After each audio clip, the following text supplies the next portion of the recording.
is the Bearcast, presented by Bird Culchin Ford. Bird Culchin Ford has been in Waco since 1936. Ford is the #1 selling truck in Texas 43 years running. The Bearcast is also presented by WellMed Medical Management and USMD Health System Dallas. Here's Craig Smoak and Grayson Grundhoefer. And welcome in, everybody, to a brand new edition of the Bearcast on SicEm365.com. I'm Craig Smoak, joined as always by Grayson Grundhoefer, and we are on location from our respective home studios, if you will, for this edition on this Tuesday, February the 18th. Thank you for joining us, as always, whether it's live on the Baylor Athletics on SicEm365 YouTube page, Tuesdays at 11 a.m. live, or after the fact on YouTube, on Baylor Athletics on SicEm365's YouTube page, or via your favorite podcast platform. I'm a little rusty. I haven't been on this show in a couple of weeks, so glad to be back. Don't know how many times we get to do this, so let's have some fun. And Grayson, good to talk to you again. Good to see you again, man. How you doing this week?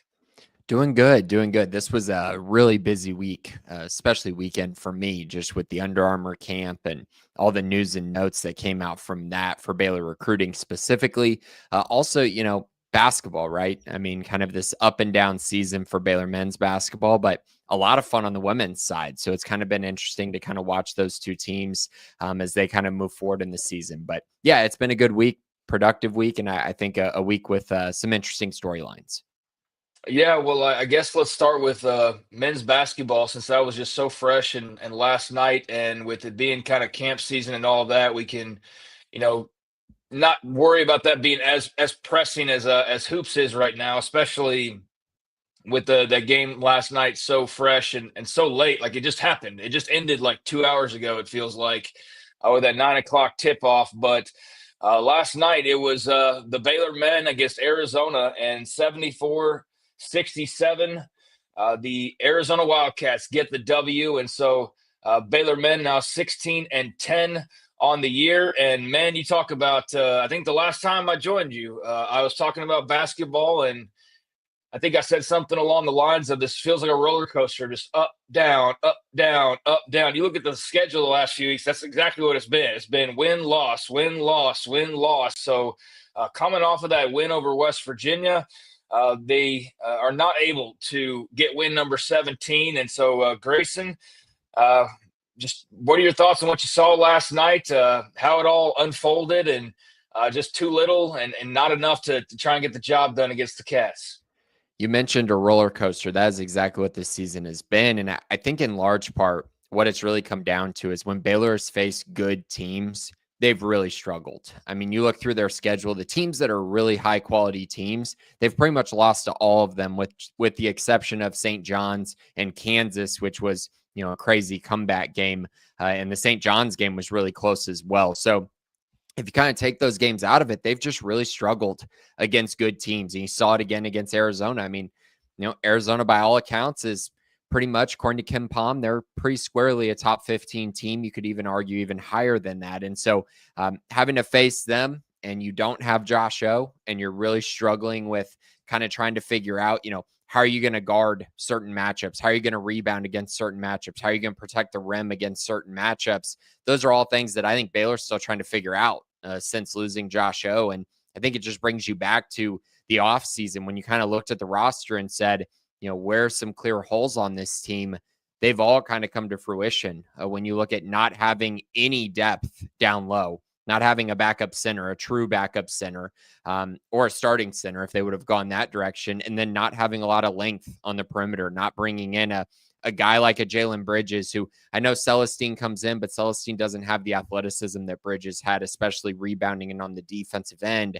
And it's really hurt them. And I think you saw it in this particular matchup against Arizona, where you go and look at it, Baylor was in this game. I mean, Baylor absolutely had a shot to win this game. They cut the lead down to 3 late in the game. They were right in it, but it's just those little runs throughout the game where they just can't figure something out. They can't get a rebound, can't block out, giving up rebounds on free throw attempts. Like those little things, they really cost you against good teams, and they don't cost you as much against bad teams. And so I think their weaknesses are really targeted when they start playing higher level competition. And we saw that again against Arizona, even at home.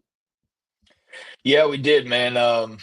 My gosh, just a very frustrating season overall, right? I mean, the expectations obviously not quite living up to those. I mean, that's just the given kind of statement to make. But even still, I mean, it's been bumpy. You've been kind of had to hold on to your seatbelt there, and you don't know quite which way you're rolling sometimes, whether it's uphill or downhill with this team. But it's been very much up and down. So with the loss, Baylor now 16-10. Arizona moves to 18-8. The alternating wins and losses has now gone on for 8 straight games. So you wonder if they'll bounce back with a win and make that 9 straight. It was also, as ESPN pointed out, first defeated home during that stretch, however, during the up-down. Like the losses have been coming on the road until last night when that loss came at home. Yeah, it's just kind of been the case. But looking at last night, North Shadow Mirror, 37 minutes, 15 points, 13 rebounds, another double-double for him. VJ Edgecombe, 24 points, 4 boards, 1 of 6, though, from 3, and 3-point shooting really a bugaboo for them last night. That 1 of 6, the only 3-pointer made on the night as Edgecombe, or excuse me, not the only, but the only 3-pointer made by him. You had Robert Wright was 0 for 1, Celestine 0 for 3, Langston Love 1 for 5, Jaden Nunn was 2 for 3, and then Jeremy Roach 1 for 4, so 5 from 22 from 3-point range. And I think that was certainly a stat last night that when you're looking through and picking through, the 3-point shooting definitely failed them and was part of the up and down, being down once again. It was. And I mean, yeah, that's a bummer, but I'm definitely not going to point anything at VJ Edgecombe here. I mean, he was I'm in just full saying, attack mode. Shooting wasn't very good last night. That's all I'm saying. No, for sure. I'm just, talking about kind of what he did last night. He was awesome. I mean, he got to the line 14 times last night. He just was starting to, and I think this kind of speaks to what you're talking about, Craig. He's 1 for 6 from the 3-point line, clearly doesn't have it shooting. So he's just getting downhill and getting to the rim as many times as he can. And it really was the only thing that was truly going for Baylor outside North Shadow Mirror, who just continues to do what he does. I know Baylor fans, I think, have been pretty critical of him. And I know that he has had some ups and downs this season. But in general, he's been very consistent. I mean, he's a double-double machine pretty much every night. You can count on it. And that's one of the few things that this Baylor team can count on, aside from obviously the emergence of VJ in recent weeks. But truly, I think this game just came down to one simple thing. Baylor's point guards. I know VJ does some of the primary ball handling responsibilities, but Rob Wright, Jeremy Roach, for them to go 2 of 15 from the floor, combined for 6 points, that's not going to get it done. That's not going to get it done for Baylor. They need more than that. Robert Wright has really had some struggles. I think you're kind of seeing him as this season goes on. I think you've seen him kind of wear down a little bit, and hopefully that flips. That script flips as the season kind of moves on, but they need his scoring. I mean, he can't have a 0-point game, especially at home. That is just a recipe for disaster. He also had 3 turnovers and just 4 assists. So he really didn't have his fingerprints on this game at all. Langston Love finally kind of came back down to earth. He only had 9 points, and he's been playing great in their other games. He's been really, really good for them, and obviously provided a big jolt for them when they needed him the most. And hopefully he kind of gets back on track after a 4 for 10 performance, 1 of 5 from 3-point range. But I think in general, this team shoots the ball better. This team gets a better performance from their point guard position, and they win this game. And that's kind of the tough part, because it feels like it's been like that all year. But I would say that that's kind of what happens to teams that are just okay, right? It's just if one thing goes wrong, it's very hard for you to win basketball games. And Baylor's kind of had that problem all year, where one thing goes terribly wrong and they're unable to make up for that. And I think you saw that again against Arizona. You mentioned their upcoming schedule. There's a lot of opportunities here to get wins. Not a lot of quality wins, which is why last night was so important. That would have given them another quad one, high-end quad one win. They don't get that. So there's only one chance for that left on the schedule, and that's the Houston game at the end of the year, which that's going to be a very tough one for Baylor to win. But outside of that, I mean, Colorado is 1-13 in Big 12 play. That needs to be a win. They play Cincinnati, who's solid. It gives you a chance at getting a decent one, especially on the road. But they're not great. Oklahoma State's 12-13, and it's at Foster Pavilion. That should be a win. You go to TCU, who's 14-11 on the year, and they beat you. So you would think Baylor would have an extra chip on their shoulder to go in there and kind of avenge that loss. And then, like I said, the Houston game. I mean, plenty of opportunities here to go on a little bit of a winning streak. Unfortunately, not a lot of opportunities to upgrade their seed line, which currently Bracket Matrix has them as an 8 seed. I think right now they're pretty locked into that 8 or 9 seed unless they're able to, maybe win 4 games here, maybe beat Houston. If you beat Houston, then you're probably looking at maybe jumping up to that 6 or 7 seed line, but I'm not really expecting that right now. Yeah, and of all that, I mean, I mentioned the 3-point shooting. Arizona shot even worse from the arc, so that was something that you were probably not all that pleased with, but they were even worse. It didn't really matter, but there's a lot of things that you can point to. That was just one of the things that kind of stood out. But yeah, Rob Wright and just a lot of just frustration, I think, right now, kind of just with this team in general. Understanding that they're not national championship contenders, and that's okay. Like, not everybody, it's not. I think probably people need to try to start adjusting their expectations just in general of like, it can't be championship or bust every time, all the time, or else you're going to drive yourself nuts and you'll never enjoy anything. And so I've been able to put that perspective on when watching this team, but it's still been incredibly frustrating nonetheless. I mean, even with adjusted expectations, you're still just like, geez Louise. So now you kind of mentioned where they are, but the Big 12, Houston on top right now, game and a half over Arizona after Arizona's win last night. Arizona, the 19th ranked team in the country, but second place in the Big 12, behind number 5 Houston, ahead of number 9 Texas Tech, who's 2 games back, number 8 Iowa State, who's 3 games back. You got BYU 5 games back, Kansas 5 games back. That's who Baylor ceded territory to, BYU and Kansas, and I believe they play upcoming. So somebody will be, sole possession or whatever of 5th place in the league. But yeah, they're now almost firmly right in the middle of the conference, almost firmly behind Houston, Arizona, Texas Tech, Iowa State, BYU, and then Kansas. And then right behind them with not much breathing room is TCU, Utah, K-State, all a half game back. So that's, I mean, you screw around, man, and you're going to be in like 10th, 11th place in pretty short order if those other teams win a game or two. Now, maybe you lose and the teams behind you lose, but like there's scenarios where you're in like 12th, and here in like a week if you're not careful. And I mentioned this, I said there's opportunities for, stacking up some wins here. There's opportunities for really bad losses here too, like losing to Colorado. That's not a good Colorado team. And I think Baylor's probably only going to be like a 6-point favorite there on the road.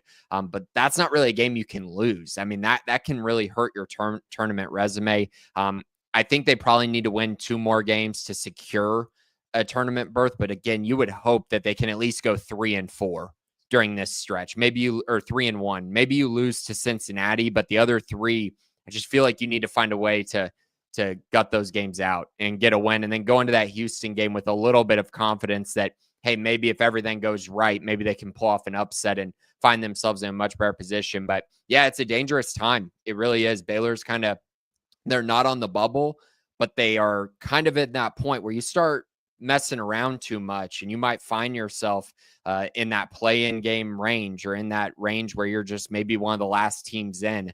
So they do need to continue to figure things out. Getting that win over West Virginia early in the week was pretty big for them, but they need to carry some of that momentum into the postseason. If they actually want to, make a run in the Big 12 tournament, maybe win a game in the NCAA tournament as well, they need some sort of momentum, I think.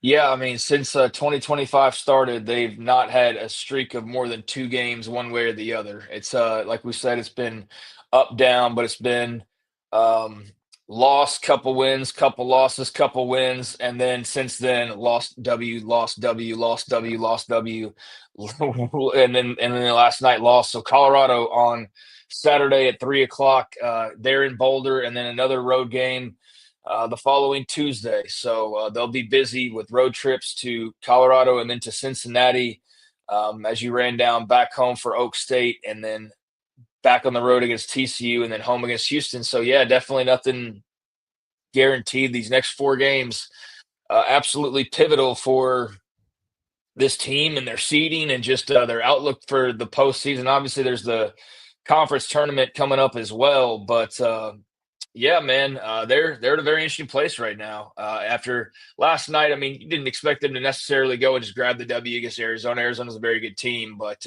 still, it just leaves you kind of wondering what's in store and where they fall ultimately in terms of the tournament and seeding and all those kind of things. What's sort of the read that you get from just kind of scanning the site and people's like?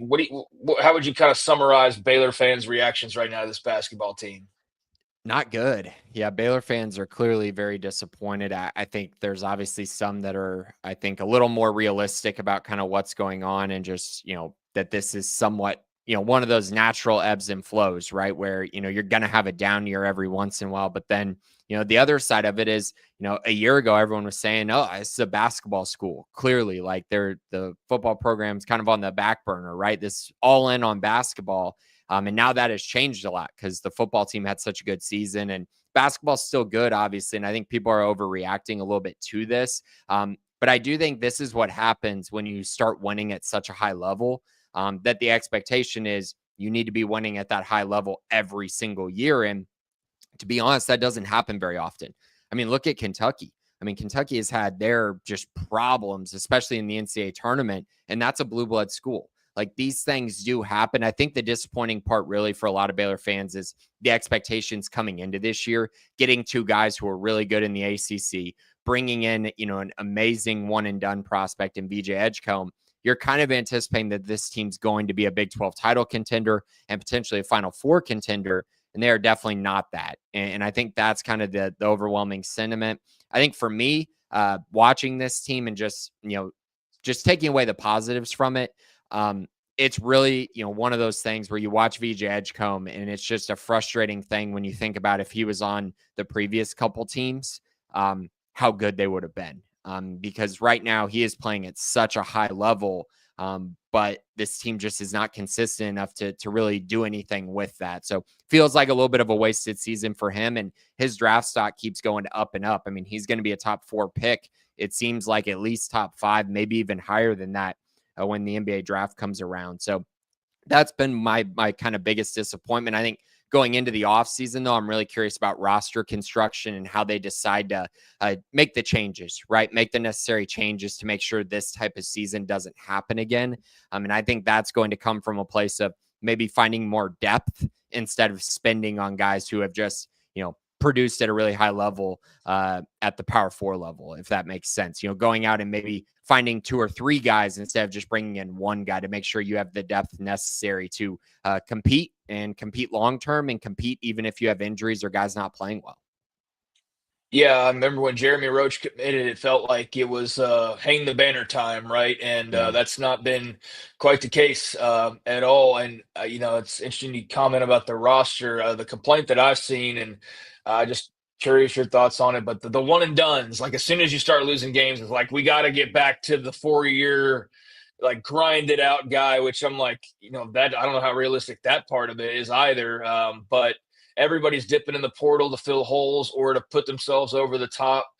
Baylor, seemed to navigate that pretty successfully, brought some talented guys back. But, the moment they started kind of slipping, I saw that we got to get back to the 21 team and like the veterans. And I'm like, golly, do you realize like how much had to go right for that roster to end up like that? Wasn't all by design necessarily. You know what I mean? Like there was like some fortune involved in how that all landed the way that it landed that entire season. So I don't think you can just go like, let's get all 5th year, 4th year, super veteran type guys But you can't just go all in like one and dones either. There's got to be a balance. I think they're searching for that balance. And I think the one and done's part of the reason they're as good as they are in a lot of cases this year. So it's like, yeah, get rid of the best player. I don't know that that's, but that's been interesting to see.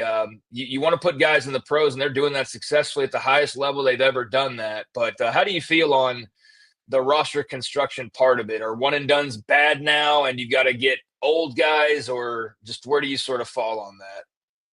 I think it's an interesting topic for sure to kind of talk about. I think with VJ, he's kind of the perfect fit for the one and done process. And I mean, we can talk about examples of this, but last year, UConn didn't have a problem starting Steph Castle and winning a national championship and looking like one of the most dominant teams in the country with a true freshman in their lineup. I think in general, though, you have to build a complete roster, right? So you have to have depth at various positions. You have to have guys who are proven commodities, but you can also have a superstar freshman in your starting lineup. I think this year is interesting just because, Rob Wright has obviously emerged as a really good player, but he's not going to be a one and done. And so he's going to give you the opportunity to have sustained success from a guy who had a great freshman year, which unfortunately they haven't had, right? I mean, look at the bad luck that they've had. I mean, imagine if that 2023 team had Jeremy Sohan on it. I mean, that would be a completely different team. And Jeremy Sohan was not supposed to be a first round pick. He was a 4-star guy. Like, he was not a McDonald's All-American 5-star guy. It just so happened he had a really good year and projected really well to the NBA. So he ended up being a one and done. Imagine if this year's team had Yves Missi and he wasn't supposed to be a one and done. He reclassified. I mean, he was super young for coming to Baylor and being at Baylor and being as productive as he was. But his second half of the year turned it into kind of need to go to the NBA because it's going to be a top 20 pick. And it kind of makes sense. And obviously we're seeing what he's doing in New Orleans, having a really, really good season. But imagine if he was on this team and he would have been starting instead of Josh O, and then Josh O would have been your backup center. This team is very different with him on it. And so I think they've had some bad luck there.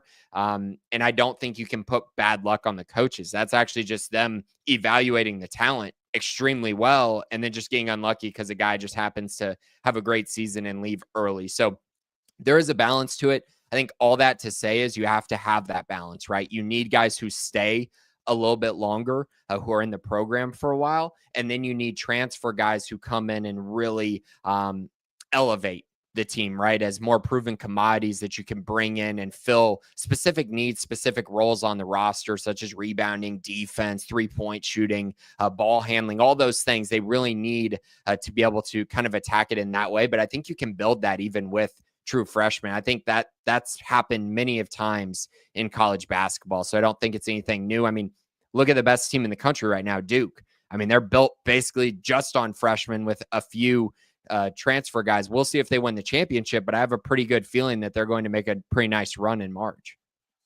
Yeah, I mean, I think they've almost evaluated too well. Guys, they just been unfortunate that guys have blown up, like you said. So they found talent. It's just that talent blossomed a lot quicker than people anticipated. But I've just seen the one and done thing, whether it's on social media or on the website, enough times now. So I thought I'd bring that up. I think there is a balance there. I think you can definitely still continuously put guys in the NBA and also have veterans. But just the way the roster was constructed this year and some of the decisions the last year or two have put them in a unique bind that's tied them up in some knots this year in some cases and led to this very up and down type season. So certainly long way to go here, although there's not a long way to go. But for whatever is out there remaining, however long they continue playing over the next few weeks, I think the roster construction this offseason will be very, very much a topic of interest, and just how they go about doing that will be fun to kind of watch it unfold. So Colorado up next, and we'll see how that plays out for Scott Drew and the men. But right there in the middle, still kind of upper tier of the Big 12, but very much in a position where they could slide below that middle line if they're not careful and don't handle their business against some teams they should on paper. handle their business against. Meanwhile, the Baylor women are in a better place. They are in the top 25, inside the top 20, and they have been on quite the roll lately. No up, down, up, down, up, down for them. That's been 6 straight W's, and that was the latest Texas Tech on Saturday. That 6th win, 66-60 in Lubbock, as little Paige Buggs continues to be the star that she is, and had a huge game, double there for Dariana Little Paige Buggs, as the junior has been a bright spot throughout this season. But man, a 6-game win streak with 4 games to play has them firmly, unlike their counterpart on the men's side of things, right there in the thick of the championship race, just behind TCU at the moment, at 12-2 in conference play. It has them locked up with the Frogs, but the Frogs slightly better, very slightly better overall. And so the Baylor women now 14-1 at home, are 6-2 on the road, 22-5, as I mentioned, overall. And while just behind or right there locked up with TCU, a shade ahead of K-State. And then you've got Utah as well, just a game back, and then go on and on down the rest of the conference. And unlike the Horned Frogs, who sit above them, the only team to sit above them, they don't have a player that's currently in the midst of a whole controversy with Miss Sedona Prince. Quite interesting headlines coming out about her. Interesting to see TCU also put up a graphic just yesterday or the day before and highlighting Sedona Prince, and it's self-awareness level 0.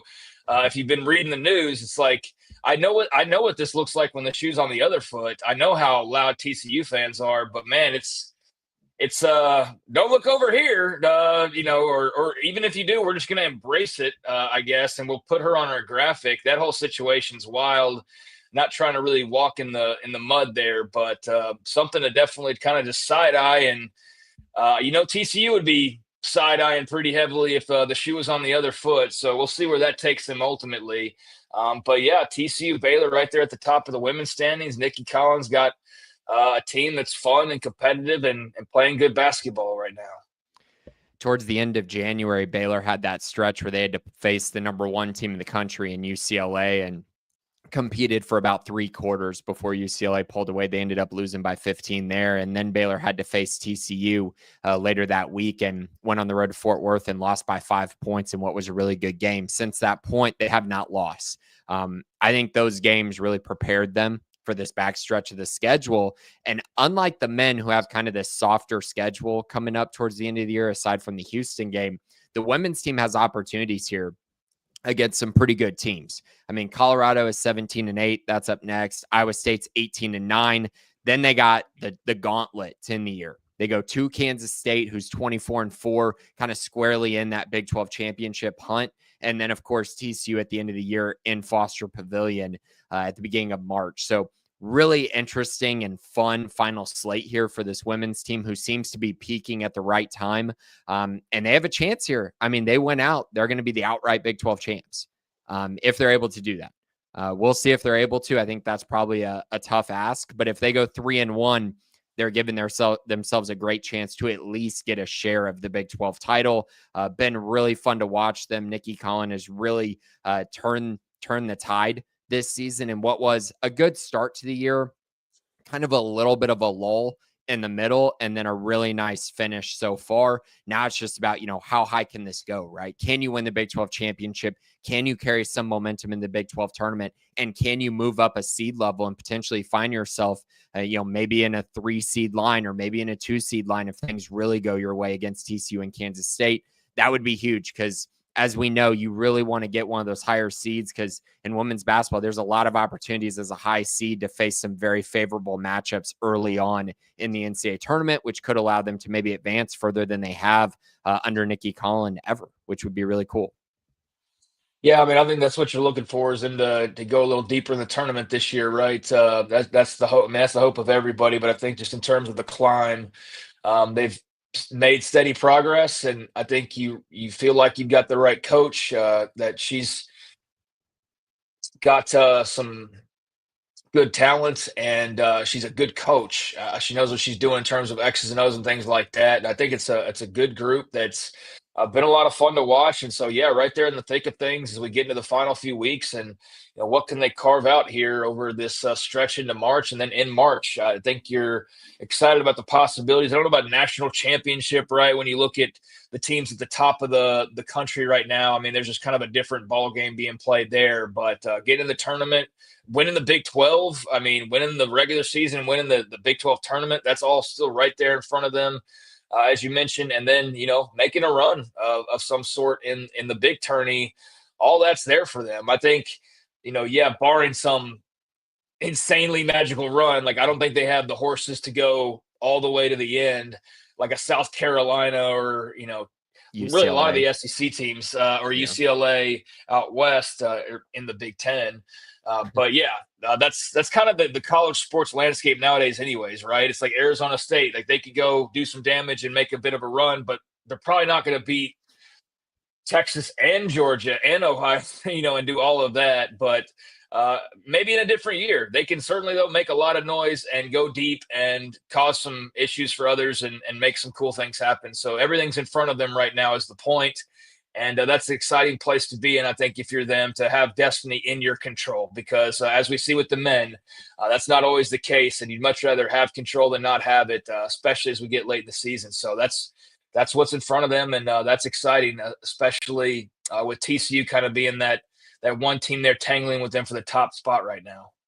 Definitely. And I mean, like we mentioned, you get these games where, yes, there's tough games upcoming, but some real opportunities to build a tournament resume. And I mean, that's what you're hoping for. I mean, Colorado and Iowa State currently are very much projected to be NCAA tournament teams. And so getting 2 wins there would be huge. And then obviously, if you're able to go in and beat Kansas State and TCU back-to-back games before the Big 12 tournament, you could be setting yourself up really nicely to have a really, really good path in the NCAA tournament. I agree with you. I think national championship, I don't really see that. I don't even really see Final Four, but I could see Elite Eight. I could definitely see an Elite Eight appearance, which I think that would be the first Elite Eight under Nikki Collin. If I'm remembering correctly, I think last year's the furthest she's been, right? Sweet 16? Yeah. So a great chance here for them to go a little bit further than that. But again, that comes down to getting your seeding right, because if they mess around here and let's say they go, 1-3 and then lose early in the Big 12 tournament, you could see yourself on that, 6 seed line or something like that, where you're having to face a really good team in the second round. And that would not be ideal. So up for them next will be the road trip to Colorado, home against Iowa State, road trip K-State, home TCU. That's it. 4 games remaining, 2 on the road, 2 at home. And so, some winnable games with that Iowa State game. That'll be tough. And so we'll see. But right now they are in a good spot, second place in the Big 12, right there with TCU. And inside the top 20 as well, with more room to rise if they handle their business. And certainly a lot of wins still out there on the table in the regular season and the postseason. So a team you feel like is in contention for a championship, unlike the men's side, where some things kind of feel like they've got to go differently to be able to find their way there, hoisting or cutting down nets, I should say, at the end of the Big 12 tourney. And we can worry more about the main. I don't think we're worried about cutting down nets in the main tourney deep, but early on, who knows? They can go win a game or two if they get their ducks in a row. But certainly, you feel better about the women's chances, is what I'm saying right now, to make a run than the men as we start to get down to the nitty gritty. So that's what's upcoming, or what's going on right now with the hoops teams. I mean, normally we start off with football, but we're kind of getting into camp season. So I feel like, especially with last night and that Arizona game ending like 30 minutes before we started this, basically, that's the direction to go. And kind of the spot of the year that we're in right now is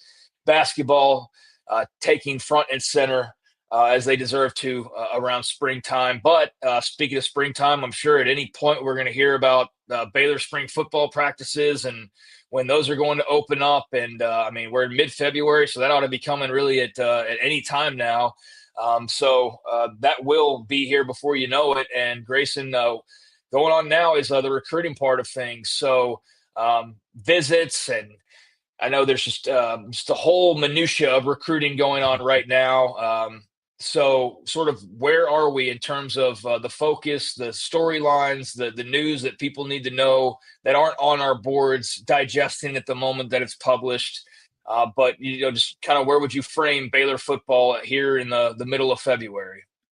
Right now, it's all about setting official visits. It's kind of a race to try to set official visits with as many top guys as you can, right? And you're seeing it across the country. Recruits are posting graphics about where they're taking official visits to.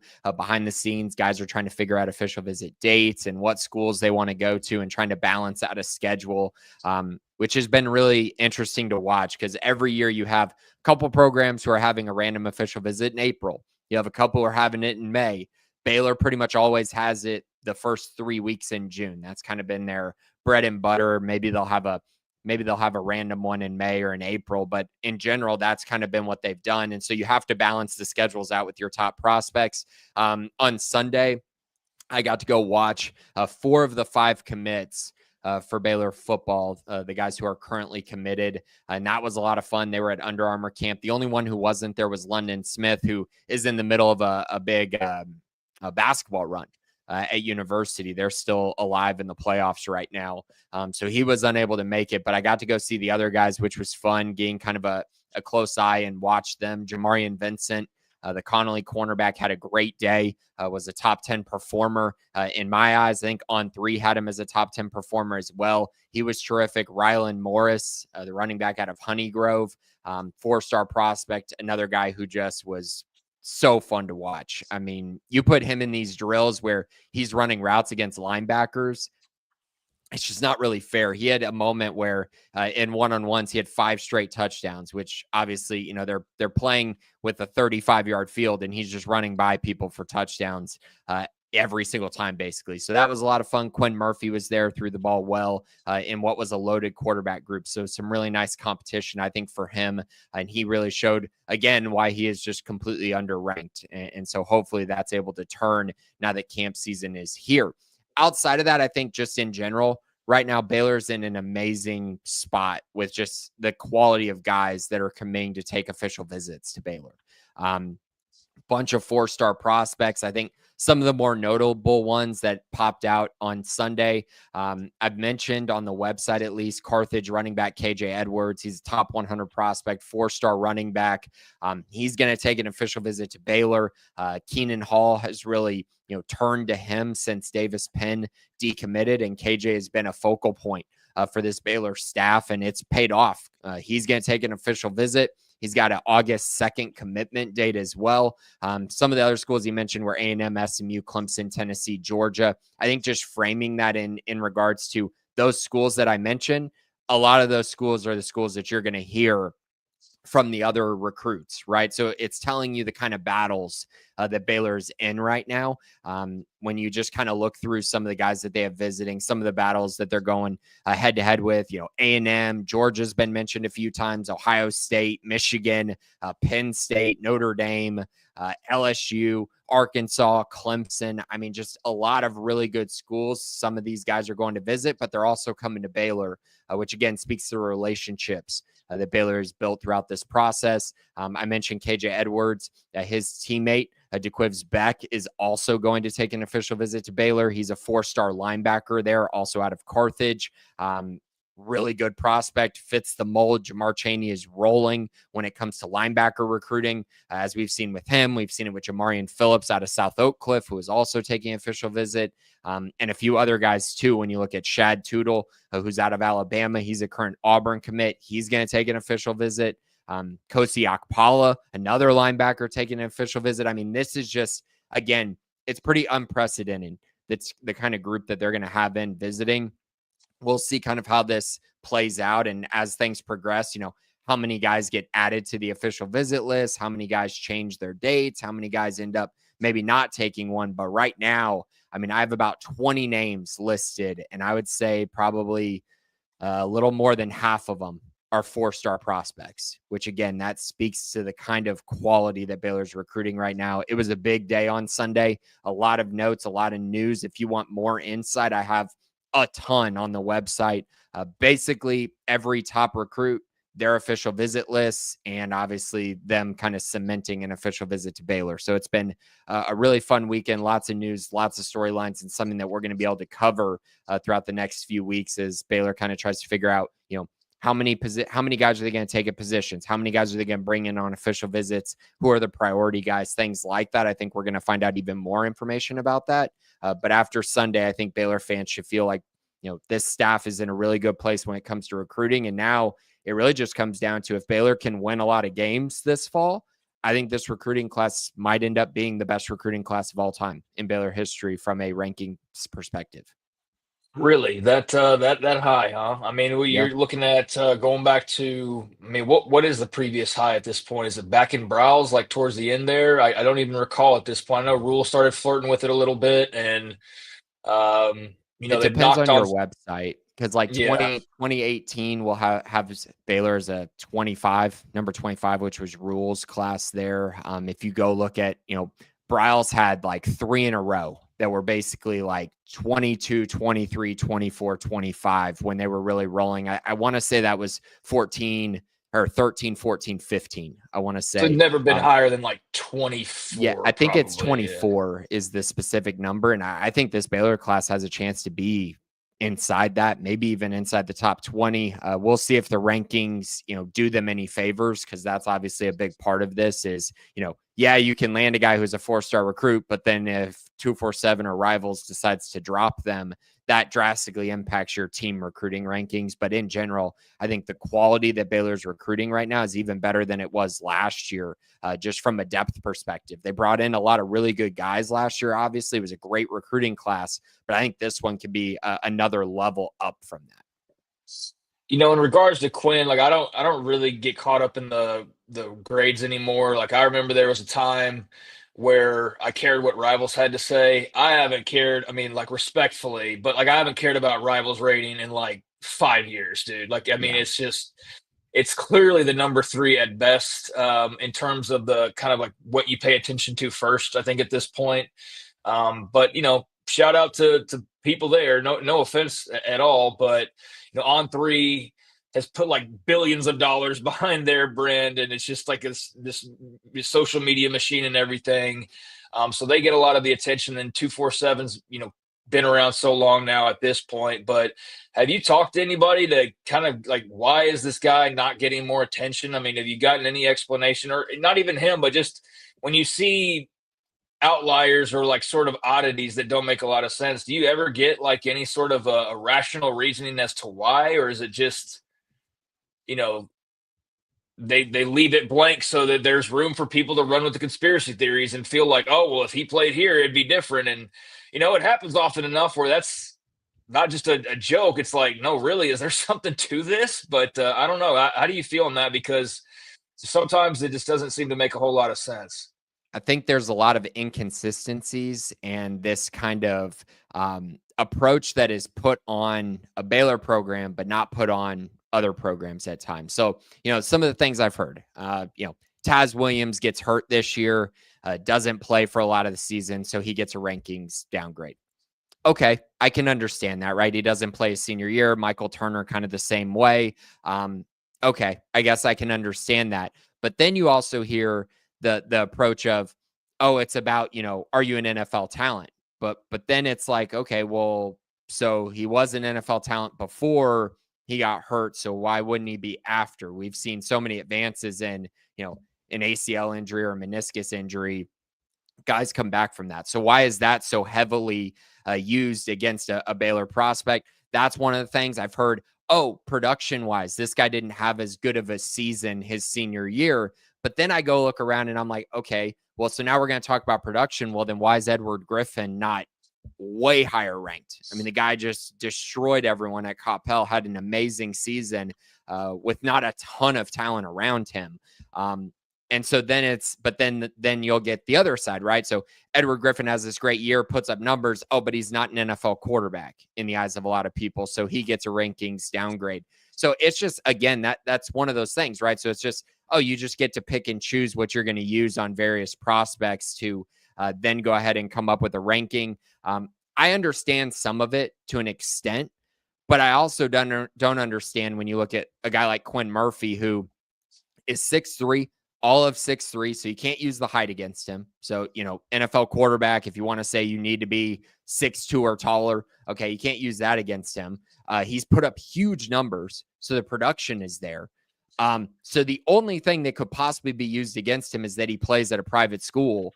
And maybe you want to say he doesn't play the best competition, but I've seen plenty of guys who are ranked extremely high and they play at private schools as well. So why is it just used against Quinn? I think my biggest thing when I look at Quinn Murphy's, recruiting track record right now, I mean, he's the number 137 player in the state of Texas. That's just crazy. That you cannot name 136 players that are better than Quinn Murphy.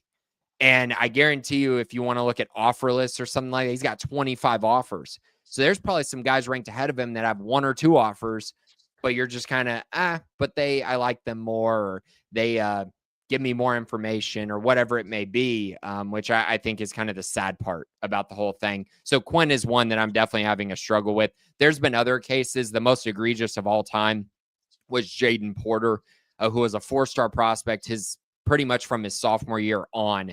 He plays the second half of the season for Lorena and is productive during that stretch, despite being injured early on in the season. The day of signing day, 247 drops him from a 90 to an 88. The day of signing day. It's the most egregious one I've ever seen. Yeah, that's why I don't really worry too much about like treating that part of the industry of like it's untouchable. Like I throw out complaints when there's complaints, because I think there's some criticism sometimes that's absolutely warranted. Not to take like pot shots unnecessarily, but there's stuff that like that doesn't make any sense. And it's like, and there's enough stuff over the years that I could cite where it's like we both know there's like shenanigans, like real deal, like can give real examples of like screwing with ratings because of a certain brand and whatnot. Like we know that happens. I just don't know how rampant it is nowadays, but there are things like that. For example, you're just like, what's going on here and why is it like that? So I thought I'd ask you, just like, have you got an explanation why you've been at these camps from some of these guys? But then I know that, it's,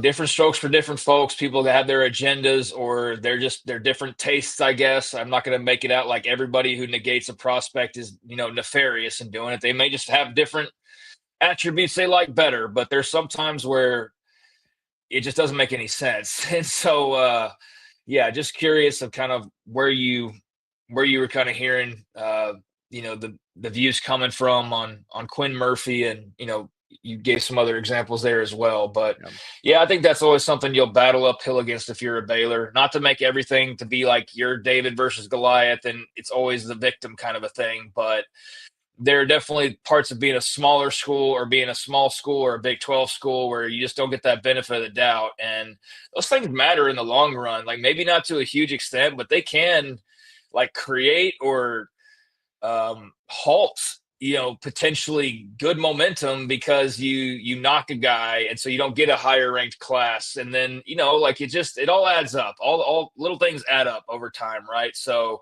I don't like seeing guys getting tinkered with, and that one's definitely a bit of a head scratcher. So, I guess just trust your own eyes when it comes to evaluation, right? And those people who you trust, and not worry about the overall, I guess, general opinion. If you feel like your coaches know what they're looking for, then that's all that really matters in the end. But it is nice to have those high ranked classes and those highly ranked players to kind of tout and promote. All right. So anything else football-wise, Grayson, outside of the recruiting being kind of the main focus right now? Right now, it's pretty much just the weightlifting, the off-season conditioning. Typically, spring football starts kind of towards the end of March, typically that third week in March. So that's kind of what I'm targeting. So about exactly a month from now is kind of where I'm looking at. That's typically how this works. So we'll see. We'll get official dates soon, I'm sure. But that's kind of where things are at. Baylor's going to have a lot of unofficial visitors on campus for spring practices, as guys will want to come and watch practice, see kind of what the coaches are about, see what their coaching style is about, maybe get a tour of the facility if they've never been to Baylor since the new facility has been built. Various things like that are kind of the biggest things coming up. There will be another Under Armour camp in April in Houston, which I'll be at, which will kind of give us the other side of Texas, kind of trying to figure out, oh, okay, now you go over to East Texas and try to figure out, who Baylor's top priorities are, who's going to be on official visits, things like that. So that'll be a lot of fun as well. That's kind of the recruiting calendar and the football calendar coming up. But right now, like you've mentioned, it's pretty much all about basketball, all about recruiting, and then, a little bit of baseball as well, which, they're 3-0. So that was kind of a nice little storyline over the weekend after their struggles the past few years. Yeah, I was going to mention them. I mean, I didn't pay much attention to it if you want to add anything, but Baylor baseball did open up with a season opening sweep over Youngstown State, put up a lot of runs, 10-3, 16-4, 12-4. So 38 runs over the course of 3 games, surrendered 11 runs over those 3 games as well. So you'll definitely take that. They'll play UTSA coming up tonight at Baylor Ballpark, and then they get Big 12 conference play started with Gonzaga, right? Gonzaga's in the Big 12. No, they're not. Gonzaga, though, will be up next for them this weekend in Waco. So they've got a bunch of home games upcoming throughout the rest of this week, starting tonight. So if you want to go out and check out some action on the diamond, you certainly got plenty of options coming over these next few days. And then on the softball side of things, not to forget Glenn Moore and company, they are right now 6-4 overall. And where are we coming off of right here? Had the losses to Oklahoma over the weekend as a part of the Getterman Classic. Let's see here. Sorry, my internet's being a little bit wonky right now. But the Getterman Classic beat Hofstra 7-0. Fell to Oklahoma 9-1. Got beat up on pretty good there in just 5 innings. Came back, beat Hofstra. Came back, beat Hofstra again, and then turned around and lost to Oklahoma. So 3-0 against Hofstra, 0-2 against Oklahoma. And did not score against the Sooners, or scored just the 1 run against the Sooners. Got outscored 17-1 in those 2 games against Oklahoma. Both of those ending in 5 innings. So, who's like at the top of the, you got to play the best, and you got to see the best up close. Is that program's just on a different level with very few peers right now. But yeah, I don't think you're all that surprised by not beating the Sooners. That was a fun moment last year. Was that last year still? Yeah. That was still last year. Seems like so. forever ago. Maybe 2 years ago. Yeah, I don't even remember at this point. But so they closed out the Getterman Classic, and now it will be the Mary Nutter Classic starting on Thursday out in Palm Springs, California. They'll play Nevada and then play number 17 Nebraska on Thursday, those 2 games. Then on Friday, number 15 Missouri, Saturday, number 13 Arkansas, and number 3 UCLA. So they've got quite the stretch of games coming up in this classic this weekend out in Palm Springs.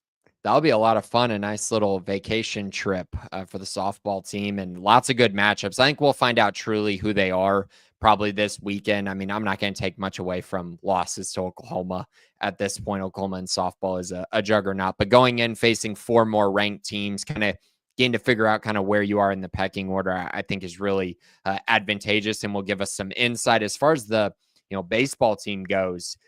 They have a really nice chance here to start strong. UTSA started the season 1-2. They're not great. You got 3-game series against Gonzaga, who's also 1-2, coming off 2 losses to UC Davis. And then Stephen F. Austin before they dive into the Global Life Field matchups against Oregon State, Ohio State, and Auburn. So that's going to be the test where we really figure out who they are. But I mean, they could get off to a really, really good start here. Maybe only losing once during this opening stretch here. That would be really nice to give them some momentum as they get into the tougher part of their schedule, and then of course into Big 12 play. But I was pretty happy with their performance over the weekend. They really haven't had many performances like that where it's a complete dominant 3-game sweep. And I know Youngstown State is really bad, like that. They're really, really bad, but taking advantage of that and really asserting your dominance is something you want to see from this Baylor program against programs that aren't as good as them.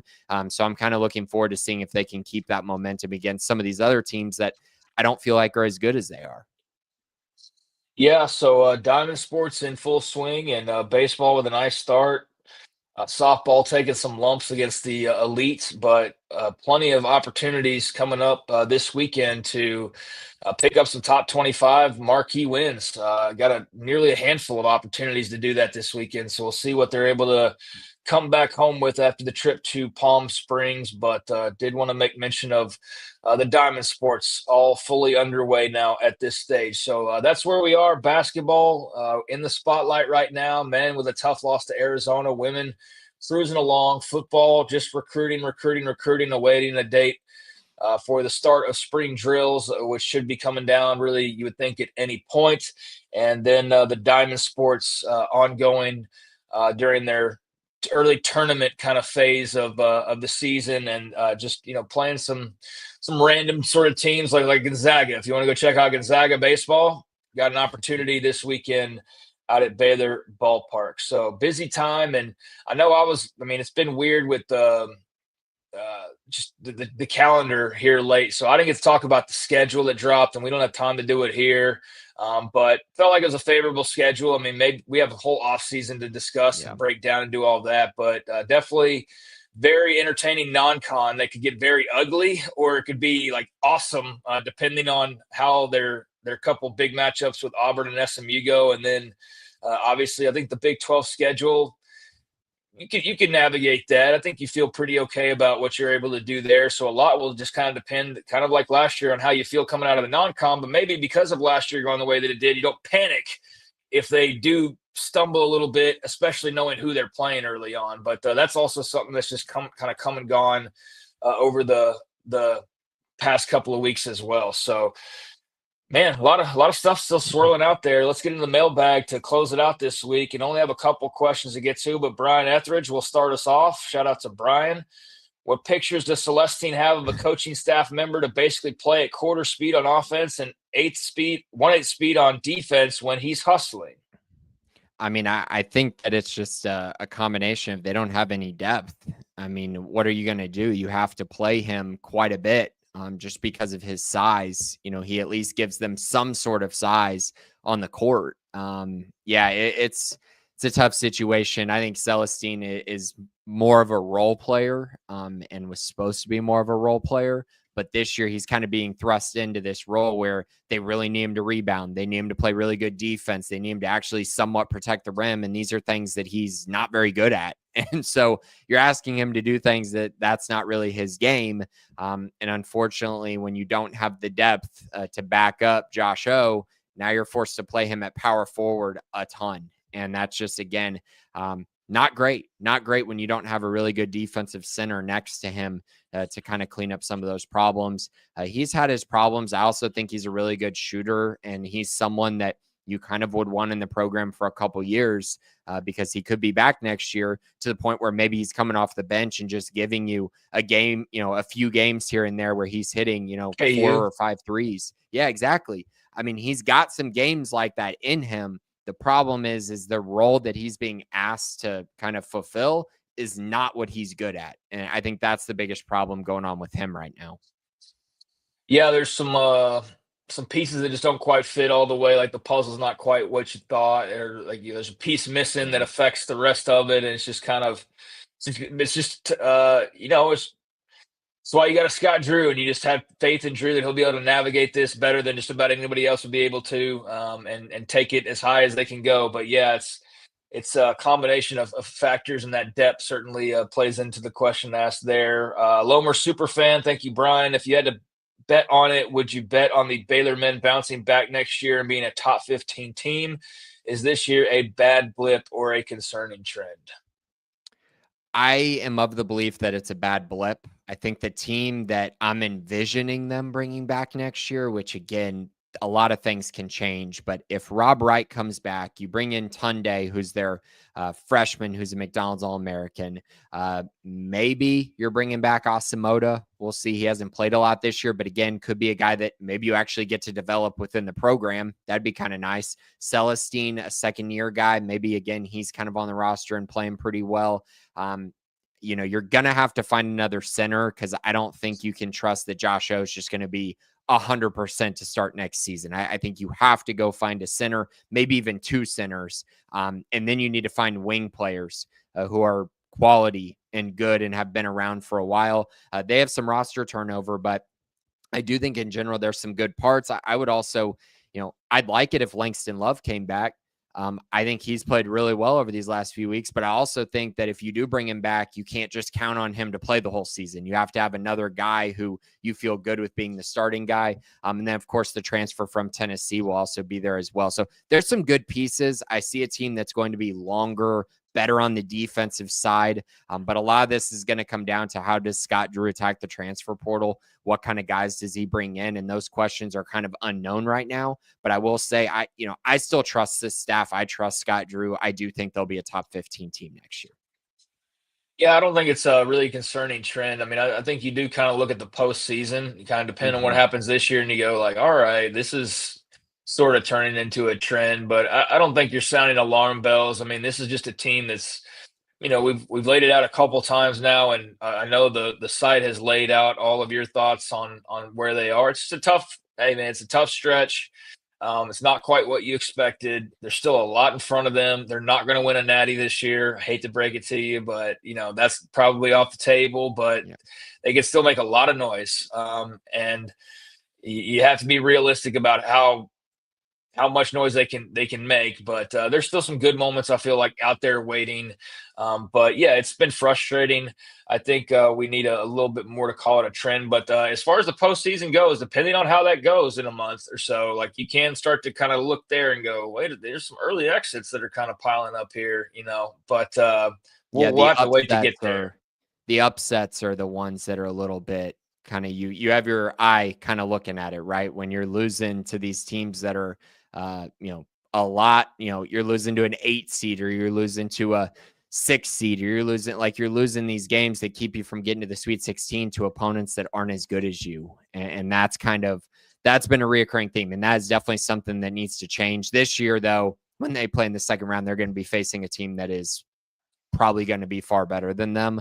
So we'll see if they're able to kind of turn that script around. But I do agree with you. The postseason stuff is kind of that's more on my radar right now than kind of what they're going to be during the regular season. I think they'll get back on track there. Yeah. All right. Go Bears, go with the final question here. Thank you, Lomer Superfan. Go Bears, go says, even without the injuries this year, if everyone was healthy, this was a top 15 to 25 team. The roster was never going to compete for a Big 12 title, much less a national championship. Do you think we see a major overhaul in philosophy or team makeup for basketball in the offseason? Since the national championship, we have seen defense drop off dramatically. Our roster never seems to gel. We have produced some great players, but 3 seeds who wash out early, and now a team that is on the bubble is not the success I think we all expected. Well, I should have read that before we started talking after the last question, huh? Because that was kind of right into the heart of the matter there. Yeah, it was. I think I agree. So do you think we see so there's never going to be a national championship team, but doesn't really think this was a Big 12 championship team either. So yeah, do you think we see a major overhaul, philosophy, all that stuff? Yeah, this was definitely not a Big 12 championship or a national championship team. Even if they were healthy all year, this team is not better than Houston. This team is not better than Iowa State. Not better than Arizona. Arizona, I just don't think they were better than those teams this year, which is fine. Like you're going to have years like that. Now, as far as major overhaul in philosophy or team makeup, I do think there's going to be a huge overhaul. We kind of mentioned that. I mean, they're going to bring guys back, and they need to, because I think a part of this is they haven't had a lot of guys in the program for a long time. And when you don't have a lot of cohesiveness in your lineup, I think that's where you run into maybe some issues, right? Because you're bringing in one and done transfers and one and done recruits. So you're just kind of hoping that it all meshes really quickly.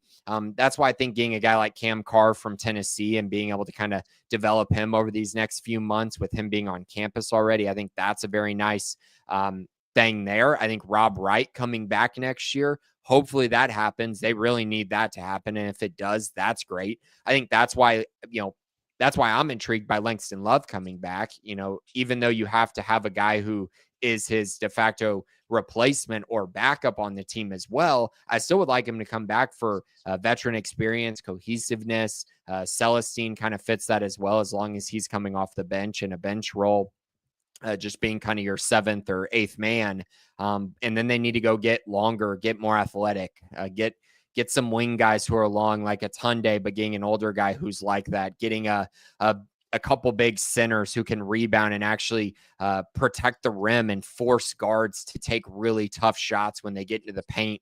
Baylor hasn't had that this year. With Eves, they sort of had it, but he was still young and still kind of adapting his game. And so, yeah, I think there's going to be a lot of changes in philosophy. I think they're going to search for more depth as opposed to just taking the highest end guy they can get. Maybe splitting that into 2 guys that can really impact your winning. I think a lot of that's going to be very important this offseason. I truly do think that changes are going to come. I think Scott Drew knows that they need to make some changes. And I think those changes will happen this year, even though this season obviously has not gone to plan.